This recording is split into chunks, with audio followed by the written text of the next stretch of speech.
అందరికీ నమస్కారం.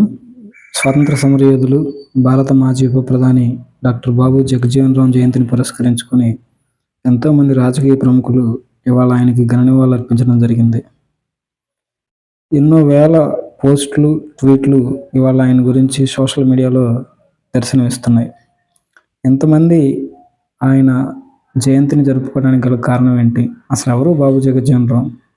బాబు జగజ్జీవన్ రామ్ అంటే కేవలం ఏప్రిల్ 5న వచ్చే సెలవు రోజా? బాబు జగజ్జీవన్ రామ్ అంటే ఊరి చివరన మాదిగవాడల ముందు దర్శనం ఇచ్చే విగ్రహమేనా? అసలు ఎవరు బాబు జగజ్జీవన్ రామ్? ఎందుకు ఆయన జయంతిని సమతా దివాస్గా భారత ప్రభుత్వం జరుపుతుందో తెలుసుకునే ప్రయత్నం చేద్దాం. ఆయన జననం 1908 ఏప్రిల్ 5 బీహార్లోని చాంద్వా.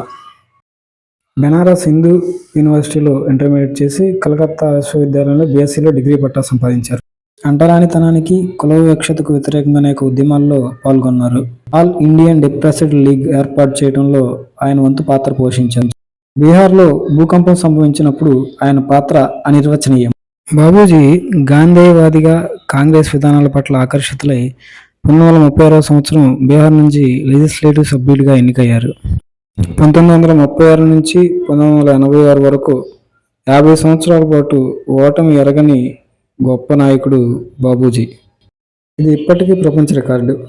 కార్మిక శాఖ మంత్రిగా, రైల్వే శాఖ మంత్రిగా, తంతి తపాలా శాఖ మంత్రిగా, వ్యవసాయ శాఖ మంత్రిగా, రక్షణ శాఖ మంత్రిగా ఇలా చేపట్టిన ప్రతి పదవిలోనూ రిజర్వేషన్లు అమలు చేసేలా కృషి చేశారు బాబూజీ.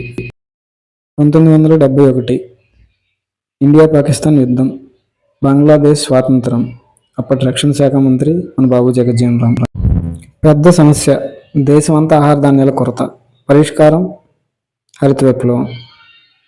హరిత విప్లవం అంటే అందరూ స్వామినాథన్ గుర్తొస్తారు, కానీ అప్పటి వ్యవసాయ శాఖ మంత్రి మన బాబు జగజ్జీవన్ రామ్. కాంగ్రెస్ వాదిగా ఉన్న, కాంగ్రెస్తో విభేదించిన 50 ఏళ్ల పాటు ఓటమి అనేది ఆయన దరిదాపుల్లో కూడా రాలేదు. కానీ చివరకు ఆయన ఓడిపోయింది మాత్రం కులరక్కసి చేతిలోనే. ఆ కులరక్కసే 2 సార్లు ఆయన ప్రధానమంత్రి కానివ్వకుండా అడ్డుకుంది. బాబూజీ ఎప్పుడనే మాట ఒకటి ఉంది, ముందుగా మేము భారతీయులం, తర్వాతే దళితులు అని. ఆయన ఆశించినట్టే సమానతతో కూడిన స్వర్ణ భారతం త్వరలో రావాలని ఆశిస్తూ, ఆకాంక్షిస్తూ జై హింద్, జై బాబూజీ.